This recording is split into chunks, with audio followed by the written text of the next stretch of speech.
Tu es aussi coincé avec la validation des likes sans t'en rendre compte?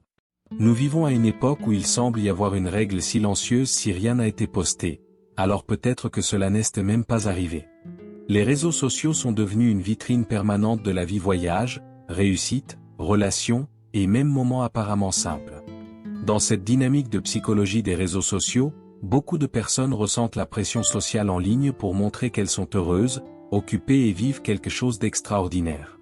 Mais, fait intéressant, il existe un groupe de personnes qui partent dans la direction opposée.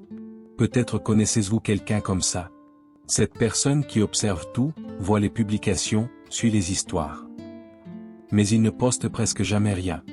Alors que beaucoup recherchent des likes comme forme de validation sociale, ces personnes semblent à l'aise dans ce qu'on appelle le silence numérique. Et cela soulève une question intrigante: est-ce de la timidité, du désintérêt, ou y a-t-il quelque chose de plus profond derrière ce comportement? La vérité, c'est que derrière les personnes qui ne publient pas, il existe souvent une relation différente avec l'identité numérique elle-même. Au lieu d'être coincés dans le cycle de la comparaison sociale, ils ont tendance à accorder plus d'importance à la présence présente, à la vie privée sur Internet, et même à un certain degré d'indépendance émotionnelle. Il ne s'agit pas nécessairement de rejeter les réseaux, mais de choisir consciemment comment ou si participer à cette étape numérique. Et lorsque nous commençons à examiner ce comportement de plus près, nous réalisons quelque chose d'intéressant: le silence en ligne peut révéler des niveaux profonds de connaissance de soi, d'authenticité et de liberté psychologique. Dans ce contenu, nous explorerons ce que la psychologie révèle sur ses choix et pourquoi, dans un monde qui encourage l'exposition constante, certaines personnes trouvent du pouvoir précisément dans la discrétion. Aujourd'hui, nous vivons dans un monde où le partage est devenu presque un réflexe automatique. Déjeuner? Post. Avez-vous voyagé? Post. Vous avez acheté quelque chose de neuf? Publiez aussi. Dans la psychologie des réseaux sociaux, il existe une attente silencieuse que tout le monde participe à ce flux constant d'exposition. Ainsi, lorsqu'une personne choisit le silence numérique, elle éveille la curiosité, parfois même l'étrangeté. Ce qui est curieux, c'est que, bien que beaucoup construisent soigneusement leur identité numérique, certaines préfèrent vivre des expériences sans en faire du contenu. Ils ne ressentent pas autant le besoin de montrer chaque instant ou de prouver quelque chose au public. Au lieu de chercher la validation sociale, ils ont tendance à valoriser davantage leur présence dans l'instant, en tant que personnes qui préfèrent profiter du coucher de soleil plutôt que de perdre leur temps à choisir le filtre parfait. Cela ne signifie pas que ces personnes rejettent totalement les réseaux sociaux. Beaucoup continuent d'observer, d'apprendre et même de s'amuser avec ce qu'ils voient. La différence est qu'ils participent plus discrètement, évitant de tomber dans le cycle constant de comparaison sociale et de pression sociale en ligne.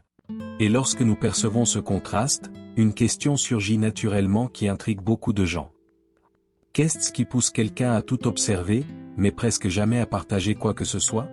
Quand quelqu'un ne poste presque jamais rien, il est courant d'avoir cette curiosité silencieuse: pourquoi cette personne ne poste-t-elle pas? Dans la psychologie des réseaux sociaux, nous sommes tellement habitués à tout partager que le comportement opposé attire l'attention. Les gens qui ne publient pas finissent par réveiller une sorte de mystère numérique, comme s'ils regardaient un film dans lequel ils avaient décidé de ne pas apparaître dans aucune scène. Souvent, ce choix n'a rien à voir avec la timidité ou le manque de vie intéressante, au contraire. Dans de nombreux cas, il s'agit d'une relation différente avec l'identité numérique elle-même. Au lieu de transformer chaque expérience en contenu, ces personnes préfèrent vivre l'instant présent sans ressentir la pression sociale en ligne pour prouver quelque chose aux autres. C'est comme voyager et décider de garder le souvenir dans sa mémoire, pas seulement dans son fil d'actualité. Il y a aussi ceux qui perçoivent très tôt le cycle de comparaison sociale qui domine les plateformes. Quand chaque photo devient un thermomètre d'approbation et que chaque like semble mesurer sa valeur personnelle, certaines personnes décident simplement de quitter ce jeu. Ce petit pas vers le silence numérique peut révéler quelque chose de puissant: une manière différente de gérer la validation sociale, ou peut-être une tentative consciente de reprendre le contrôle de ce qui mérite d'être exposé dans sa vie. Pour beaucoup, ne pas poster n'est qu'un moyen de reprendre le contrôle de leur vie. Au lieu de laisser chaque instant devenir automatiquement du contenu, ces personnes choisissent ce qui mérite vraiment d'être partagé. Dans la psychologie des réseaux sociaux, cette décision peut être vue comme un exercice conscient de la vie privée sur Internet, ce qui devient de plus en plus rare dans l'environnement numérique. Quand quelqu'un adopte ce genre de silence numérique, il fixe, d'une certaine manière, des limites à sa propre identité numérique. Tout n'a pas besoin d'être public, toutes les expériences ne doivent pas devenir un post. Pensez à des moments vraiment importants, une conversation profonde, une réussite personnelle ou une rencontre spéciale. Pour certaines personnes, préserver ces moments loin de l'exposition rend le sens plus authentique. Ce comportement révèle également un niveau intéressant d'indépendance émotionnelle. Après tout, quand on décide ce qu'on montre ou non, on cesse de s'appuyer autant sur la validation sociale qui domine souvent les réseaux. Peu à peu, le besoin d'approbation diminue et un sentiment d'autonomie émerge. Et c'est précisément à ce moment qu'un autre phénomène curieux de la vie en ligne apparaît. La culture de la performance numérique commence à devenir beaucoup plus visible. Si l'on regarde de près, on réalise que de nombreux réseaux sociaux fonctionnent presque comme une grande scène. Chaque publication, photo ou vidéo finit par devenir partie intégrante d'un récit soigneusement construit. Dans la psychologie des réseaux sociaux, ce comportement est lié à la recherche constante de validation sociale, où les likes, commentaires et partages commencent à agir comme de petites récompenses émotionnelles. Avec le temps, cette dynamique crée une sorte de performance continue. Les gens commencent à ne choisir que les meilleurs aspects de la vie, les plus beaux voyages, les moments les plus heureux, les réalisations les plus impressionnantes. Cette construction de l'identité numérique intensifie souvent la comparaison sociale, donnant à l'observateur le sentiment que tout le monde vit mieux, plus heureux ou plus épanoui. C'est précisément dans ce contexte que le silence numérique de certaines personnes commence à prendre sens. Conscient de cette logique d'exposition constante et de la pression sociale en ligne qui accompagne chaque publication, certains choisissent de ne pas participer à ce spectacle. Au lieu de vivre pour enregistrer des moments, ils préfèrent enregistrer des moments dans leur propre mémoire, et ce choix commence à révéler des traits psychologiques très intéressants chez ceux qui décident de ne pas publier. Lorsque nous regardons de plus près les personnes qui ne publient pas, nous réalisons que beaucoup d'entre elles partagent certains traits psychologiques intéressants. Dans la psychologie des réseaux sociaux, des études suggèrent que ces personnes ont tendance à être plus introspectives, réfléchies et sélectives quant à ce qu'elles révèlent au monde. Au lieu de construire constamment une identité numérique, ils ont tendance à investir plus de temps dans leur propre connaissance de soi. Un autre point curieux est le niveau des indépendances émotionnelles qui apparaît souvent dans ce profil. Ceux qui ne comptent pas autant sur la validation sociale se sentent souvent moins pressés de transformer chaque réussite ou moment heureux en un post. C'est comme quelqu'un qui reçoit une bonne nouvelle et préfère appeler un ami proche plutôt que de l'annoncer à des centaines de followers. De plus, ces personnes parviennent souvent à s'échapper plus facilement du cycle de comparaison sociale qui domine l'environnement en ligne. En réduisant l'exposition et la consommation constante de contenu, ils finissent par préserver plus d'énergie émotionnelle et augmenter leur présence dans l'instant. Et c'est précisément cette liberté silencieuse qui, petit à petit, peut conduire à une transformation encore plus profonde dans la manière dont quelqu'un se rapporte au monde numérique. Il y a un moment curieux que beaucoup vivent lorsqu'ils réduisent drastiquement leurs publications, ils réalisent que le monde reste exactement le même. Le soleil se lève, les amis sont toujours présents et la vie continue normalement, même sans mise à jour constante. Dans la psychologie des réseaux sociaux, ce moment marque une petite libération du besoin de validation sociale. Au début, cela peut sembler étrange. Après tout, nous avons l'habitude de recevoir de petites doses d'approbation sous forme de likes, de commentaires et de réactions. Mais lorsqu'une personne entre dans le silence numérique, elle commence à remarquer quelque chose d'intéressant. La satisfaction personnelle vient davantage de l'expérience elle-même que de la réaction des autres. Le voyage ne consiste plus à obtenir la photo parfaite et devient le moment vécu. Avec le temps, ce changement renforce l'indépendance émotionnelle et réduit considérablement la pression sociale en ligne. La personne comprend que sa vie n'a pas besoin d'être constamment affichée pour avoir de la valeur. Cette liberté laisse place à quelque chose d'encore plus profond, la recherche de l'authenticité, surtout dans un environnement numérique où ce que nous voyons souvent n'est qu'une version soigneusement éditée de la réalité. Au milieu de la lueur des photos parfaites et des histoires soigneusement retouchées, certaines personnes commencent à se demander: est-ce réel ? Dans la psychologie des réseaux sociaux, il devient de plus en plus évident que la pression de montrer une vie idéalisée peut aliéner l'authenticité. Ceux qui choisissent le silence numérique le font souvent précisément pour préserver leur vérité, sans avoir à mettre en scène ou à dramatiser chaque expérience. Cette quête d'authenticité est aussi liée à la perception que la plupart des publications représentent des versions mises en scène de la vie. Un dîner délicieux, un sourire spontané ou une réussite personnelle peuvent se transformer en spectacle. En choisissant de ne pas publier, la personne reprend le contrôle de son propre récit et maintient le véritable sens de chaque expérience, renforçant ainsi sa connaissance de soi et son indépendance émotionnelle. De plus, ce choix aide à réduire la comparaison sociale. En ne participant pas à la course pour obtenir des likes ou des approbations, la personne peut profiter davantage des moments sans se soucier du jugement des autres.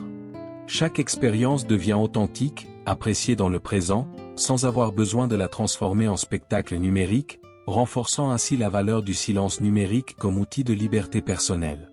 Les réseaux sociaux, bien que fascinants, peuvent devenir de véritables laboratoires de pression émotionnelle. L'attente constante de publier des moments parfaits et de recevoir une validation sociale transforme la vie numérique en un cycle épuisant. Ceux qui remarquent cette usure se tournent souvent vers le silence numérique comme forme de répit, réduisant ainsi l'impact de la pression sociale en ligne sur leur bien-être. Le phénomène d'épuisement émotionnel est étroitement lié à la comparaison constante. En observant des vies apparemment impeccables, beaucoup ont l'impression d'être toujours en retard, même lorsque tout se passe bien. Pour ceux qui décident de ne pas publier, cette pression diminue, permettant une plus grande indépendance émotionnelle et évitant le piège de la comparaison sociale, si présente dans l'environnement numérique. De plus, le silence permet de renouer avec des expériences authentiques. Au lieu de mesurer chaque instant par le potentiel d'approbation en ligne, la personne commence à valoriser ce qui compte vraiment, renforçant la présence présente et la connaissance de soi. C'est comme si le choix de ne pas poster était une sorte de filtre émotionnel, protégeant sa propre santé mentale tout en gardant le contrôle de sa vie. Certaines expériences ont une valeur bien au-delà de ce que n'importe quel type pourrait transmettre. Dans la psychologie des réseaux sociaux, beaucoup de personnes réalisent que certains moments méritent d'être gardés pour eux-mêmes, renforçant ainsi le concept de propriété psychologique. En choisissant le silence numérique, ils préservent leur mémoire intacte, sans transformer les sentiments sincères en contenu à approuver. Cette attitude est profondément liée au respect de sa propre identité numérique. Toutes les expériences ne doivent pas être partagées, et chaque détail de la vie n'a pas besoin d'être public. Préserver certains souvenirs privés renforce la connaissance de soi et l'authenticité, permettant à chaque expérience de conserver sa signification personnelle sans interférence extérieure. De plus, garder les expériences privées aide à réduire la pression sociale en ligne et la dépendance à la validation sociale. En décidant quoi partager, la personne contrôle son récit et protège la valeur émotionnelle de chaque instant. Ainsi, le silence n'est plus seulement l'absence de publication et devient un acte conscient de soin émotionnel et de liberté personnelle. Beaucoup de gens évitent de poster parce qu'ils ne veulent tout simplement pas se soumettre à la critique des autres. La psychologie des réseaux sociaux montre que la peur du jugement est réelle. Une photo, une phrase ou même un commentaire peut être interprété de manière inattendue, générant de l'anxiété. Pour ceux qui recherchent l'indépendance émotionnelle, le silence numérique agit comme un bouclier protecteur. Cette anxiété liée à la présentation de soi est également liée à la pression de maintenir une identité numérique cohérente et acceptable.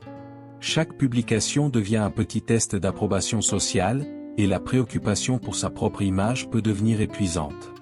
En se désinscrivant, la personne peut réduire la pression sociale en ligne et vivre sans la demande constante de likes ou de commentaires. De plus, ce choix contribue à une meilleure connaissance de soi. En ne vous exposant pas constamment, il est possible d'évaluer vos sentiments, pensées et priorités sans interférence extérieure. Le silence devient alors un espace sûr pour réfléchir, vivre et préserver des moments avec authenticité, loin de l'anxiété qui accompagne la vie numérique. Quand quelqu'un choisit de ne pas poster fréquemment, il en vient souvent à accorder davantage d'importance aux connexions en dehors du monde numérique. Au lieu de mesurer les relations par les likes et les commentaires, ces personnes recherchent des interactions réelles, profondes et significatives. La psychologie des réseaux sociaux indique que ce mouvement renforce la connaissance de soi et favorise une plus grande présence dans l'instant, sauvant la véritable valeur des relations humaines. En réduisant la dépendance à la validation sociale, vous pouvez réaliser quelles amitiés comptent vraiment. Les conversations en face à face, les rires partagés et les moments de soutien émotionnel passent avant la vie filtrée des fils. L'expérience devient plus riche et mémorable, sans avoir besoin de transformer chaque instant en contenu. De plus, ce passage progressif à la performance en ligne vous permet de reconstruire des relations de manière plus consciente. En relâchant la comparaison sociale et la pression de l'acceptation numérique, la personne redécouvre la joie d'être avec les autres sans attentes extérieures. Cette reconnexion renforce les liens et révèle comment le silence numérique peut être un chemin vers des relations plus authentiques et significatives. Ne pas publier sur les réseaux sociaux peut être bien plus qu'une simple timidité ou paresse, c'est un acte conscient de liberté. Dans la psychologie des réseaux sociaux, le silence numérique permet à la personne de choisir quand, comment et si elle veut se montrer, renforçant ainsi l'authenticité et l'indépendance émotionnelle dans un environnement qui exige constamment d'exposition. Cette invisibilité ne signifie pas l'isolement. Au contraire, c'est un moyen de gagner un espace pour la réflexion, la connaissance de soi et l'appréciation de ce qui compte vraiment. En réduisant la dépendance à la validation sociale et en échappant à la pression sociale en ligne, la personne commence à profiter de la vie de manière plus authentique, profitant de l'instant présent sans se soucier du jugement des autres. Le pouvoir du silence est aussi stratégique, il permet à chaque expérience d'avoir sa propre signification, sans être dilué en likes ou commentaires. Ce choix conscient transforme l'invisibilité en force, montrant que la véritable liberté numérique ne réside pas dans la présentation, mais dans le fait de décider ce qui vaut la peine d'être partagé. Réfléchir au silence numérique nous fait réaliser que nous n'avons pas besoin d'être constamment exposés pour avoir de la valeur ou de la pertinence. En choisissant de ne pas publier, vous pouvez acquérir de l'authenticité, de l'indépendance émotionnelle et un profond sentiment de connaissance de soi tout en préservant vos expériences pour vous-même. La vie ne se mesure plus aux likes et aux commentaires, et commence à être vécue de manière plus authentique. Demandez-vous combien de moments de votre vie appréciez-vous vraiment, et combien sont simplement enregistrés pour l'approbation des autres? À quoi ressemblerait votre routine si vous priorisiez la présence sur le moment plutôt que la validation en ligne? Ces réflexions peuvent être la première étape pour transformer la relation avec votre propre identité numérique et reconstruire des liens plus réels et significatifs. Si vous aimez ces idées et souhaitez continuer à explorer la psychologie des réseaux sociaux et les stratégies pour vivre de manière plus consciente et authentique, abonnez-vous à la chaîne et activez les notifications. Chaque nouvelle vidéo apportera des outils pratiques pour équilibrer la vie numérique et émotionnelle, vous aidant à utiliser la technologie à votre avantage, sans perdre votre liberté ni la paix intérieure.